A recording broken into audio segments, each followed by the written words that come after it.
49A के तहत इसका विस्तृत वर्णन दिया हुआ है और 69वें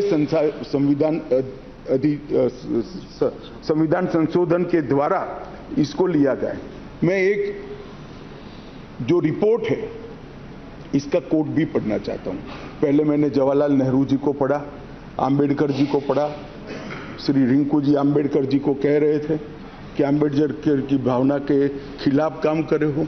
रिंकू जी, हम तो आम्बेडकर जी की भावनाओं के अनुसार काम कर रहे हैं। आम्बेडकर जी ने कहा था कि केंद्र के तहत रहना चाहिए और माननीय अध्यक्ष जी बालकृष्ण रिपोर्ट में साफ शब्दों में कहा, मैं कोट अनकोट कहता हूं, दिल्ली की कार्यप्रणाली और सेवा प्रणाली, कार्यप्रणाली और सेवा प्रणाली केंद्र सरकार के अधीन होनी चाहिए। संविधान में संशोधन के दौरान तत्कालीन गृह मंत्री ने भी अपने वक्तव्य में ये बात को, रिपोर्ट को कोट किया और उन्होंने कहा कि बालकृष्ण समिति ने पूरे विश्व की राजधानियों की कार्यप्रणाली और सेवा प्रणालियों का अध्ययन करके ये प्रस्तुत किया है, जिसका हम पालन कर रहे हैं। और उस वक्त गृह मंत्री कांग्रेस के थे। तो आपको ये मालूम होना चाहिए कि आप जब एक उंगली हमारे सामने करते हो तो 3 उंगली आपके सामने होती है।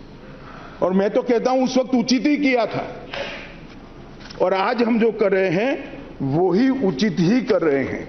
इसलिए आप, जैसा मैंने कहा कि आप गठबंधन को बढ़ाना चाहते हो, आपके मन में ऐसी कल्पना है कि गठबंधन बड़ा करेंगे तो शायद मोदी जी के खिलाफ चुनाव जीत जाएंगे।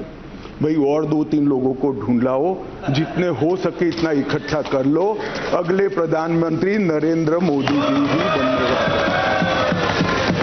परंतु कम से कम इसके लिए 130 करोड़ की जनता के सामने इतने एक्सपोज न हो। हर बिल आता है, नहीं मणिपुर पर चर्चा, मैं मणिपुर पर चर्चा करने के लिए आता, नहीं मणिपुर पर चर्चा नहीं, हम विरोध करेंगे, यहां आ जाएंगे, मेरे सामने बोर्ड लेकर खड़े हो जाएंगे। ठीक है भाई, करो। मगर जैसे ही गठबंधन टूटने वाला बिल आया, मणिपुर भी याद नहीं आया, डेमोक्रेसी भी याद नहीं आई, दंगे भी याद नहीं आए। सब इकट्ठा होकर देखो सामने बैठे, सारे इकट्ठा, और 130 करोड़ की जनता को बताते हैं हमें मणिपुर की चिंता नहीं है, हमें चुनाव की चिंता है, हमें डेमोक्रेसी की चिंता नहीं है, हमें चुनाव की चिंता है। हमारी पार्टी के कोई सिद्धांत नहीं है, केवल और केवल राजनीति में, चुनाव जीतने के लिए राजनीति में है। और बताइए भैया, आप बाहर जाकर मीडिया को, अगर ये नहीं है तो सारे बिल में क्यों एब्सेंट रहे? सारे बिल महत्वपूर्ण नहीं है क्या? सारे बिल महत्वपूर्ण है, आपको रहना चाहिए था। मगर ये बिल इसलिए महत्वपूर्ण है कि ये बिल आपके गठबंधन को क्षति करता है। और मैं एक बात आगे कह देता हूं कि ये बिल पास होने के बाद वैसे भी आपका गठबंधन टूट जाने वाला है। केजरीवाल जी आपको बाय बाय कर देंगे।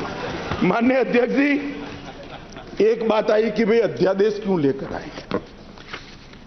मैं बताना चाहता हूं कि 11/5/2023 को संविधान पीठ ने एक फैसला दिया।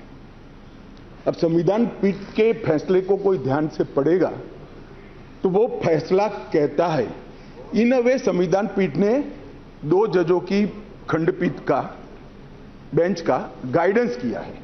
फाइनल निर्णय 2 जज की बेंच ने करना है। वो अभी डेट लगी भी नहीं है, मैटर लगी भी नहीं है। 11/5/23 को जजमेंट आया और 11/5/23 को ही दिल्ली सरकार के सेवा विभाग ने, मंत्री ने एक परिपत्र घोषित कर दिया अपने सिग्नेचर से। फिर से मैं कहता हूं, परिपत्र सचिव करते हैं, यहां मंत्री करते हैं। आज 5:30 बजे तक पात्र अधिकारियों की सूची के साथ जो इस पद तैनात किए जा सके, सचिव सेवाएं की तैनाती, मतलब सर्विस जो देखते हैं वो सचिव की तैनाती के लिए नोट प्रस्तुत किया जाए। अभी तो सुप्रीम कोर्ट ने निर्णय करना बाकी, इन प्रिंसिपल निर्णय किया है। इसके पर 2 जजों की बेंच ने निर्णय करना है, इसको घोषित करना है, आप अमल करने कर दी। सोशल मीडिया में घोषणा कर दी कि सेवा विभाग के सचिव श्री आशीष माधेराव मोरे का ट्रांसफर कर दिया गया है। ध्यान देने की बात है कि ये जो मैं कह रहा हूं वो फिर से पढ़ रहा हूं। 11/5/23 के निर्णय के पैरा 165 में न्यायालय की नियमित बेंच को इस मामले का निपटारा करने का आदेश दिया गया था, जो अभी बैठी ही नहीं थी। शाम को ही इन्होंने तो इम्प्लीमेंटेशन चालू कर दिया। इसके बाद सतर्कता विभाग, विजिलेंस मंत्री जी ने सभी सहायक निर्देशकों को आदेश दे दिया कि विशेष सचिव सतर्कता, विजिलेंस कमिश्नर को के सचिव है विजिलेंस के, उसको रिपोर्ट न कर दिया।